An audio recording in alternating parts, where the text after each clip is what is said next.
This is National Native News. I'm Antonia Gonzalez.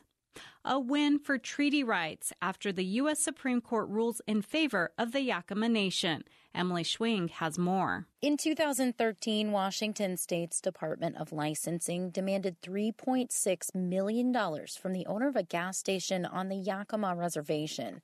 The state said the gas he transported across state lines from Oregon by way of a state highway was supposed to be taxed.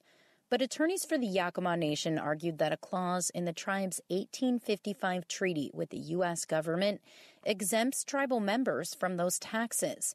U.S. Supreme Court justices heard arguments in the case last fall. The 5-4 ruling affirms a decision made by Washington State's Supreme Court just over a year ago. Tribal attorneys are calling it a landmark decision. For National Native News, I'm Emily Schwing. The Shakopee Mdewakanton Sioux community in Minnesota is deploying a mobile clinic to help a Nebraska tribe recover from flooding. The Santee Sioux Nation's health clinic was flooded from recent weather. The mobile care center will help tribal members get basic services while cleanup continues.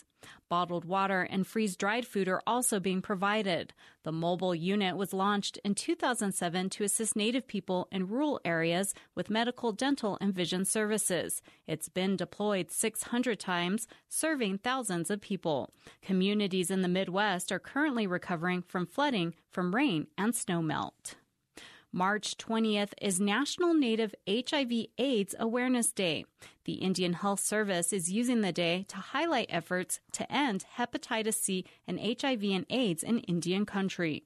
President Trump's 2020 budget proposal includes $25 million to expand partnerships between the IHS and Native communities to address HIV. Plans for the budget include treatment, case management, testing, and support care services. Healthcare professionals and Native advocates say stigma is still a barrier in Native communities when it comes to addressing the diseases. The president of the American Indian College Fund reacts to the national college admissions scandal. Cheryl Sitting Bull is the president and CEO of the College Fund, which works to increase the number of American Indians working to obtain a college degree. The system we already feel is rigged against us as Native peoples because there are so many barriers. We don't even get recruited. And so right from the start, we don't have the same kind of access or opportunities that many others have. And then this situation really shows privileged intentions of parents who kind of fly in the face of giving opportunities to not just my Native people, but other people of color. So we're pretty upset. The American Indian College Fund plans to release a statement on the national scandal. Sitting Bull says it will look at how privilege has damaged trust in higher education. She made the comments this week at the American Indian Higher Education Consortium Conference held this year in Billings, Montana. The scandal, according to federal investigators, accuses wealthy families of paying millions of dollars to a businessman to help get their children into college by cheating on admissions. The Houston Chronicle reports 3 Native American inmates in Texas will not have to cut their hair. The men say long hair is part of their religion. They recently won a years-long court battle against the Texas Department of Criminal Justice. Rules require men to have short hair or face punishment. The inmates and their attorneys argued it violates religious freedom.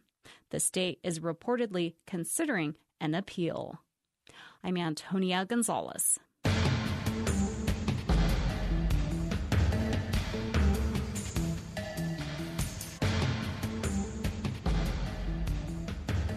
National Native News is produced by Kawanak Broadcast Corporation with funding by the Corporation for Public Broadcasting.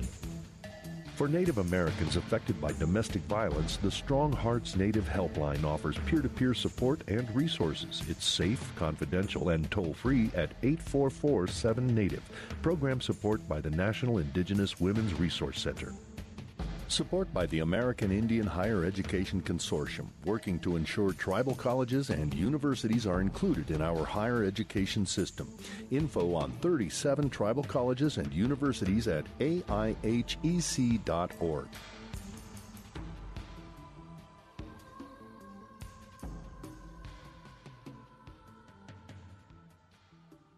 Native Voice One, the Native American Radio Network.